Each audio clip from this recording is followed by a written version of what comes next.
Wow, we made it! This is the very last learning target for the first semester. Woo! Learning target 7, and it's all about volume, looking for a volume of an object. Except we wouldn't be able to find the volume without knowing the area, so we're using the learning target 6, finding the area, and we're gonna find volume using that.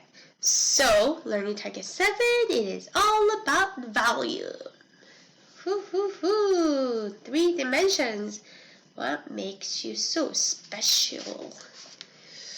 So we start with, well, as you can see, there was a typo. Well, it used to be learning target 9 back in the days when we used to have a class. But we cut a few things, so we're doing, this is learning target 7. And let's define a few things first. What is a volume? Volume is, it's the amount an object, amount of space an object occupies. I'm sure you've seen volume in physics or chemistry, right? Volume, density, mass, that is something you do in science too. So we're doing volume. It's amount of space an object occupies. So it's like how much space does something take? So for volume of a cylinder or a prism, it's like this. I mean, think about having like, look, I have some Post-its, right? Think about having just one sheet of Post-it, right? Barely any thickness, just one. But if you have a lot of these, right? Think about having like lots and lots of Post-its. This becomes the volume. You can find out the area of one of these and then multiply by how thick it is, how tall it is.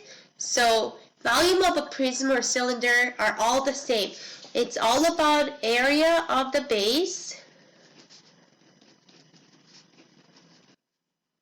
times the height. Area of the base times height. You're probably going to see the area of the base with a capital B because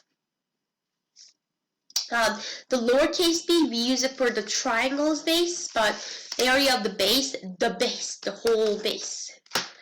And then this is kind of interesting thing is volume of a pyramid and a cone.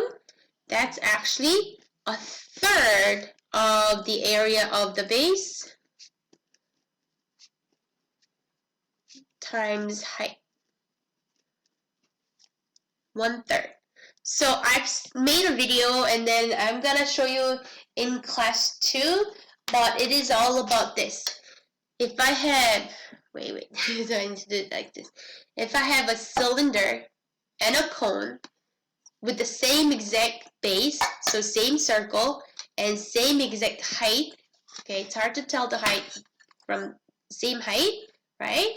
I did it on the video lesson for this session 34, but if you fill up the cone completely with water, like all the way, right, and then you pour this water onto the cylinder, it's gonna fill up exactly 1/3, not half. I mean, yes, obviously, I hope you understand that it has to be less, right? This will take less water than this cylinder.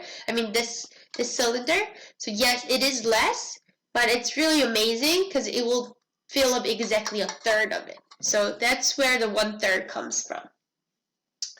So let's do a couple of examples. I think this is gonna go real quick. So find the volume of each of the following objects. What is this?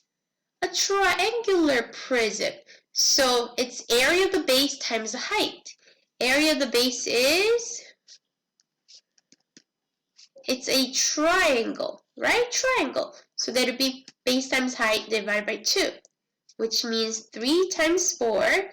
Make sure you gotta find the 90 degrees for the base and the height of the triangle. Divide by 2 and times that by the height, which is 8. So 3 times 4 divided by 2, that is 6. 6 times 8 is 48.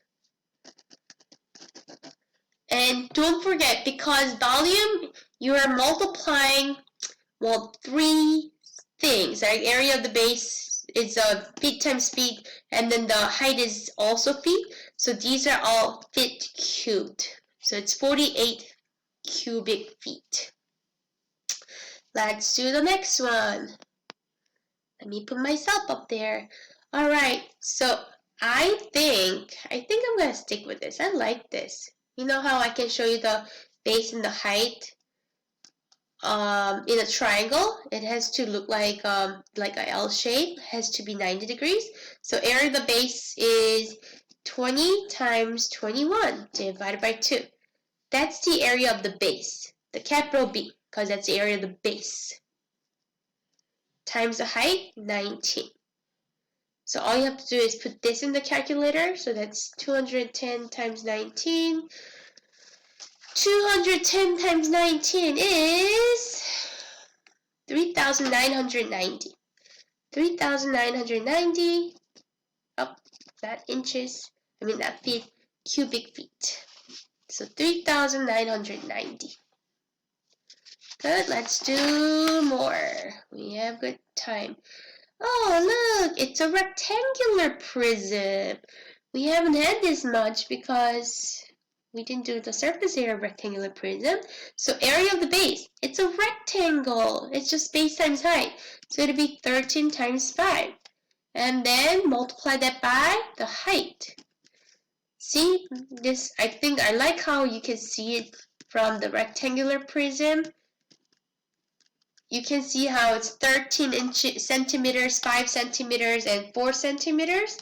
So if you multiply them all out, it is 260 centimeters, centimeter makes centimeter cubed. So that's the unit where we get from. Cool? Alright, D is a cube. 12, 12, 12. That means it's a cube.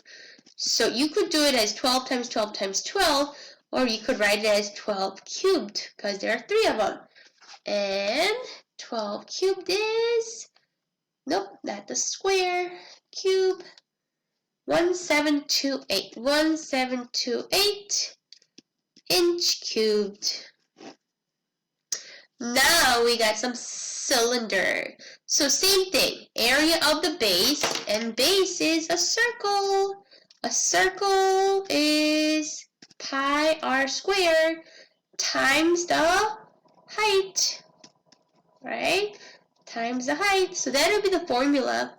So you got base pi r squared times the height, 13. So that would be 25 times 13.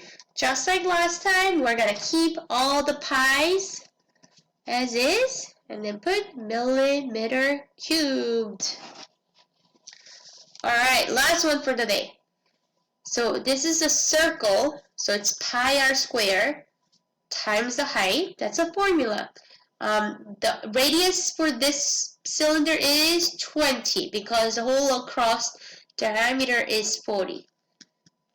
Times 6, that's 400 times 6, 2400 pi, and then don't forget the unit. Whoop. There you have it. I'll see you in class. Bye.